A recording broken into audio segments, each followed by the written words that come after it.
How's it going, guys? It's your boy Mike from Seattle, back again with my friend Justin, who is a financially free, retired from Amazon with 41 different properties.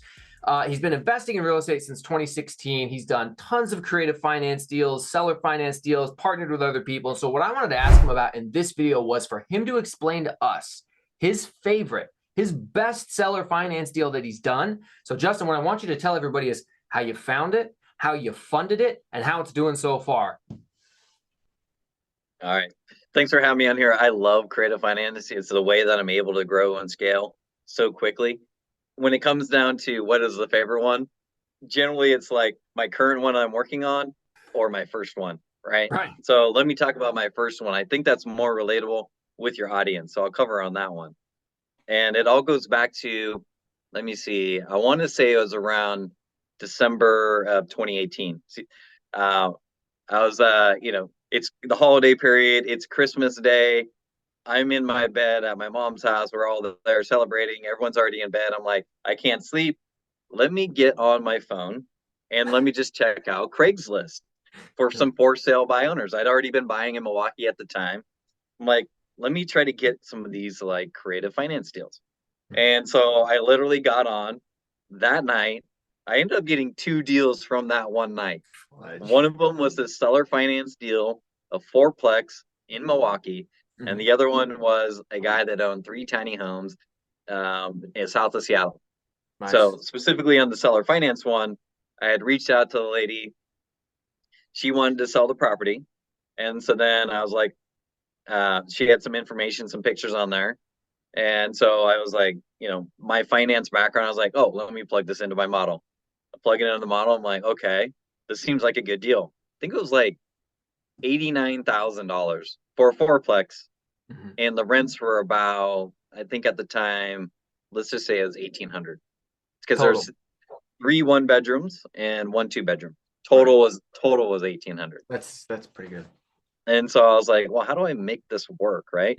And so I I was just getting into creative financing from Bigger Pockets and other like YouTube channels. And so I always create like three different offers, kind of a cash, kind of less cash, more creative, and then low or no money down, ultra creative. Right. And she ended up picking the one right in the middle. And so on this deal, I ended up it was $10,000. It was 6% interest, which at the time was high. Right. Yeah, if for those that remember, In it was 2018, probably yeah. like 2% higher, 3% higher than what I could get a commercial loan for. But it was a 30-year fixed 6%. She Right. was happy because she got 6%, and then I was happy it was 10% down. Mm. Now, 10% down seems like a lot percentage wise.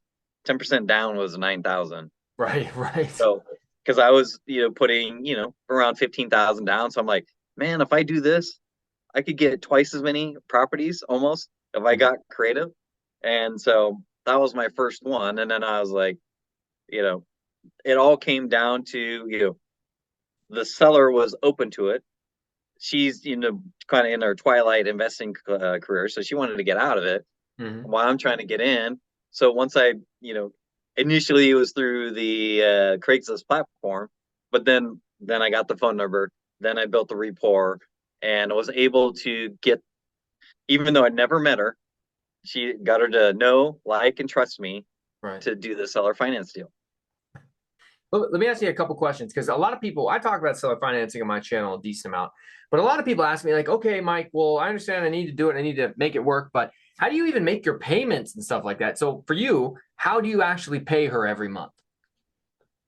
So on that one, I ended up doing a cash out refi, and I converted it to lower long term rent. But when I was paying her, um, she's like, one of the conditions was I don't want to cash checks. I'm like, Okay. okay. So I'm like, well, so I was like, this is what I do. I just say yes and I figure it out. So I was like, Right. okay, like, how do I do that? Like, do I have, if I wire her money, then it's like $25 a month. I don't want to do that. Right. I could use an escrow company, but that's usually about $25 a month. Mm-hmm. Um, And then what are the, she's not tech savvy.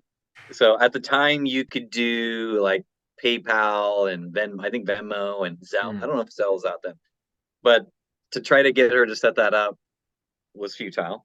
right. So what I ended up doing was like I went to she worked her bank account was at US Bank and I was at US Bank.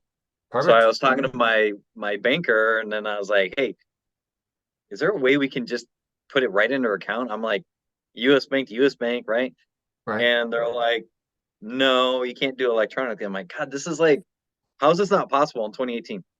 So what I did is I did bill pay, mailed it to the branch next to my Amazon office. Hmm. The branch manager would cash the check for me every month. Nice. So Nice. it was a automated manual process.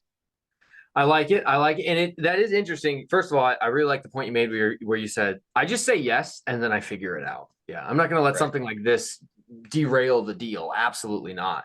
For me, I've accepted Venmo, PayPal, cash, Zelle, checks. However you want to pay me, I'll take money. However you want to be paid, I will figure it out if we can just make the deal work. So I think that's very important. And it really can be anything. Like you just want to make sure you have proof you made the payment. Cash is the only one that I really dislike if I'm making a payment, because then there's not necessarily a receipt for it or something. So, but yeah, I like that. Okay, so that was your first deal. Then you said Yep. you wanted to tell me about the one you're currently working on. So I just did this one like yesterday. So Okay. the money just left. So this one's a little nuanced one, but this is out of my retirement account. Mhm. So I had three properties in my retirement. I had just sold one in Milwaukee.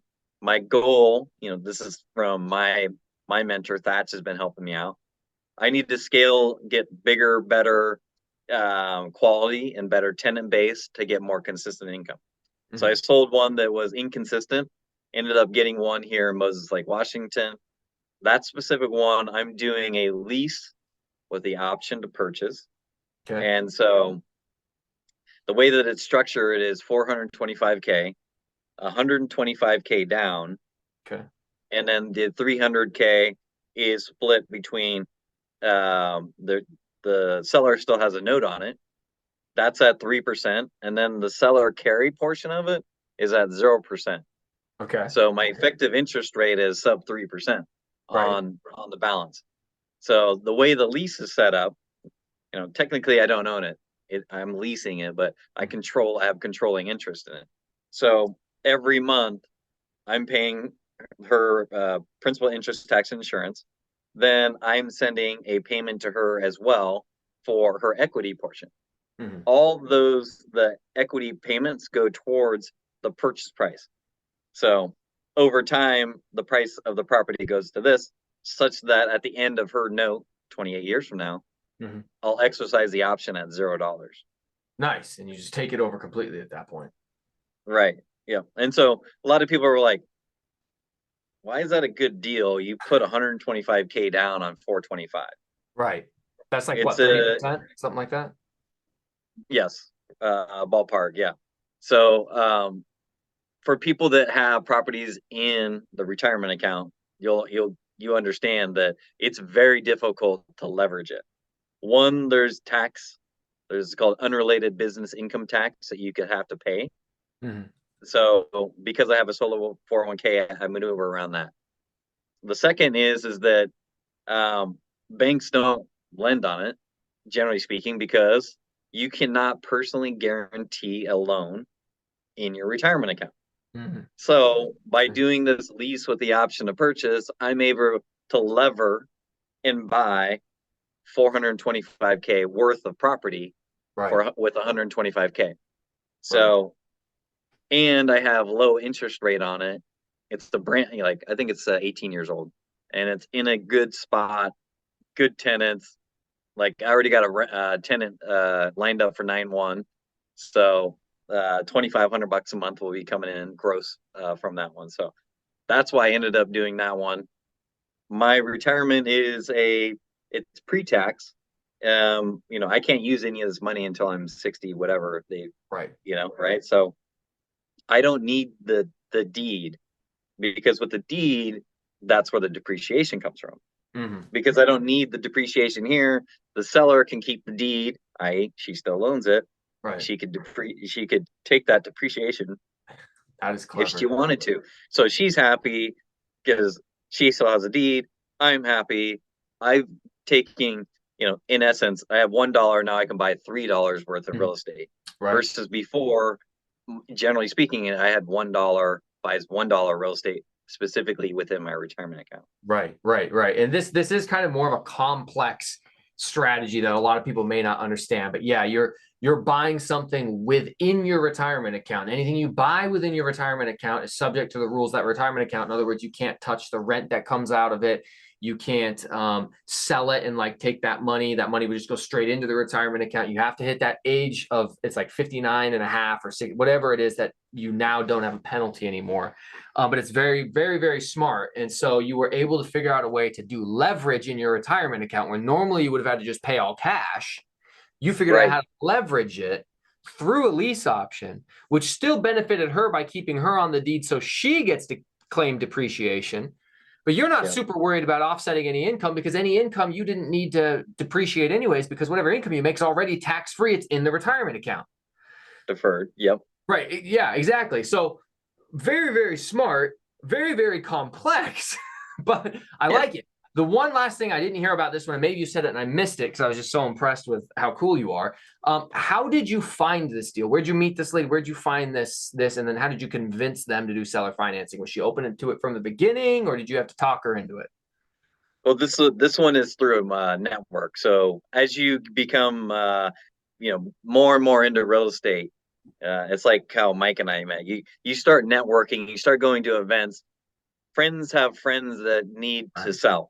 Yeah. Right. And so people will start bringing you deals. That's a perfect world to be in. Right.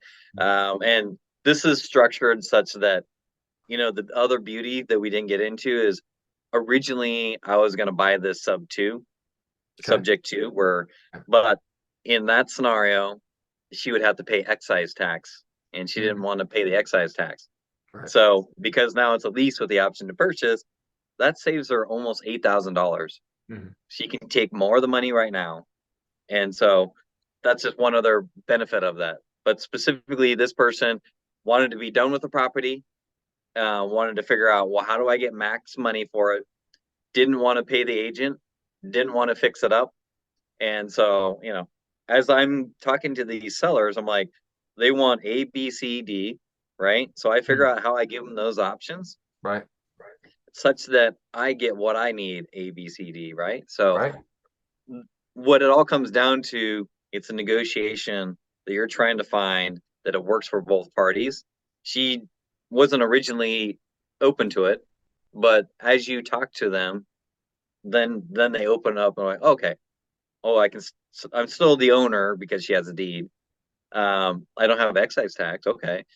I'm getting monthly payments. Okay. And I get a fat down payment. Right. And so this sounds good to me.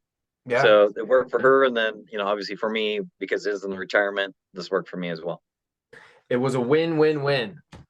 Well, Justin, I appreciate you explaining this to us. The last video we're going to do, and we're going to see you guys there, but the last thing we're going to talk about is equity partnerships and how you've brought in private money or equity partners on some of your deals. So appreciate you guys for being here. Look for us in the next video, and we'll see you there.